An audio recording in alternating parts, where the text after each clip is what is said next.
Moi, la dernière fois, on m'a dit que j'étais essoufflé. Ça m'a un peu vexé parce que ça fait un mois que j'ai arrêté de fumer. Mais bon, du coup, je vais marcher un peu moins vite. Donc là, je vais voir Midnight Special, le quatrième film de Jeff Nichols. Alors, ses films précédents, il a fait Shotgun Stories, qui est peut-être son film le moins connu, qui raconte une escalade de la violence entre deux familles, enfin entre deux fratries, qui sont construites dans la haine mutuelle l'une de l'autre. Et ensuite, il a fait Take Shelter, toujours avec Michael Shannon, qui est son acteur fétiche, qui là montre de façon assez métaphorique comment un homme confronte sa famille à ses angoisses face au monde extérieur.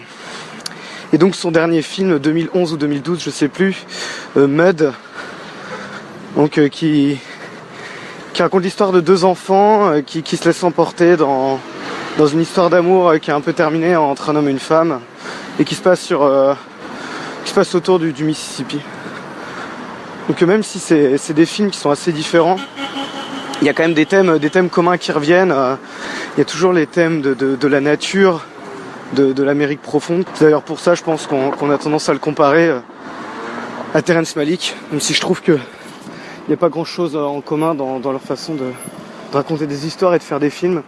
Et il y a le thème aussi de la famille qui revient souvent, qui montre, voilà, dans Shotgun Story c'est le versant négatif, dans Take Shelter c'est plutôt le côté positif. Donc voilà, j'aime beaucoup ces films, parce qu'il y a toujours un optimisme, il y a beaucoup d'espoir, il y a toujours de l'espoir, même s'il se passe des choses parfois un peu dures, ça finit toujours sur une note pleine d'espoir. Donc ça me plaît beaucoup. Et là pour Midnight Special, donc l'avant-première ce soir, j'ai volontairement omis de lire le moindre synopsis, donc je sais absolument rien sur le film, à part qu'il y a Michael Shannon.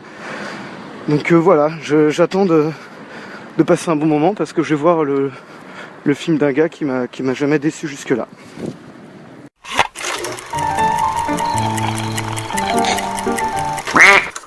Bon bah c'était bien, c'était vraiment bien. Ça fait plaisir putain de voir un film qui croit en la capacité du spectateur à s'émerveiller, quoi. J'aimais déjà l'optimisme des précédents films de Nichols, quoique sur Take Shelter, on pouvait se dire que c'était pas si optimiste que ça cette fin, mais pour moi ça montrait que même si c'est la fin du monde, la famille qu'on s'est construite reste le dernier rempart. Mais alors là c'est encore plus optimiste du début à la fin, et ça fait vraiment du bien, quoi. Bon, je peux pas trop raconter je peux pas trop parler du film sans spoiler, parce que ce serait vraiment gâcher quelque chose, je pense. Mais en gros, c'est un père qui récupère son fils. C'est son fils, disons qu'il est magique, il est un peu spécial. Et donc il le récupère des mains d'une secte qui s'en était emparée et qui le voyait comme une sorte de sauveur. Et donc il y a aussi d'un autre côté le police, le FBI, etc. qui court après le gosse aussi. Donc voilà, tout le monde le veut, et lui il protège son enfant et il veut le garder.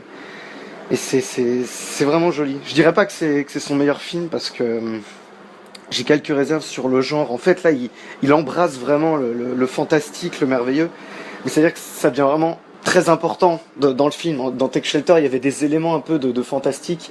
Là, c'est clairement un film fantastique. Enfin, ça fait penser à E.T., à Rencontre du troisième type, à Super 8. Et du coup, quand tu fais une allégorie, c'est un film qui est métaphorique, évidemment, toujours sur la famille. Du coup, ça peut être un peu casse-gueule par moment, quoi, de pousser à ce point, de marquer à ce point le fantastique. Je pense qu'il y en a qui vont pas aimer, qui vont trouver ça un peu pompier, ou qui vont pas comprendre le côté métaphorique, qui vont y voir juste la série B de genre. Mais bon, ça c'est à la limite, ça c'est des excuses recevables. Par contre, il y a forcément des gens aussi qui vont trouver ça niais, mais putain, je plains ces gens-là, quoi. Ils sont plus capables de s'émerveiller devant quelque chose de beau. Ouais, c'est un film, en fait, je trouve, qui gère assez bien le mélange entre hommage donc à tout ce cinéma de genre, à ces séries B, au fantastique, à la SF, et qui en même temps fait des nouvelles choses. C'est-à-dire qu'il arrive à surprendre en cassant le rythme, en apportant l'action au moment où s'y attend pas, en jouant avec les codes. Il fait encore une bonne utilisation de la musique, comme dans ses autres films. Ça arrive toujours au bon moment, c'est léger et ça donne ça surligne en fait des passages, des émotions. Visuellement, c'est encore super beau. Alors je crois on va encore, comme à chacun de ces films, on va comparer à Terrence Malick. Bon ça, je pense que c'est la grosse connerie. Oui, il filme la nature. Malick, c'est le mec au monde qui filme le mieux la nature. Donc ouais, si vous voulez, vous pouvez en parler, mais c'est un peu con quoi. Ouais, du coup, l'ambivalence du film, c'est aussi de jongler entre la violence et la fragilité de ce gamin, des enjeux du film. Et c'est pour ça que Michael Shannon est l'acteur parfait, parce que c'est lui qui incarne vraiment, il incarne très bien cette ambiguïté-là. Oui, Adam Driver, je sais plus, enfin le mec qui joue Kylo Ren dans Star Wars. Alors déjà, j'ai découvert que ouais, c'est un bon acteur et qui a un très gros potentiel comique. Il y a une blague qui est faite dans le film, on lui fait dire une phrase qui est une référence à Star Wars. C'était plus drôle que 60 blagues méta dans Deadpool. Donc voilà, comme quoi c'est possible de me faire rire avec du méta, il faut juste que ce soit fait de façon un peu inattendue et subtile. Donc voilà, c'était pas... pour moi, ça vaut pas Mud, on va dire que c'est un peu comme Take Shelter. Mais c'était très bon quand même, donc je conseille. Parce que ça fait du bien de voir un film sincère et qui fait confiance aux spectateurs un peu à pouvoir s'émerveiller. Donc voilà, et ça sort mi-mars.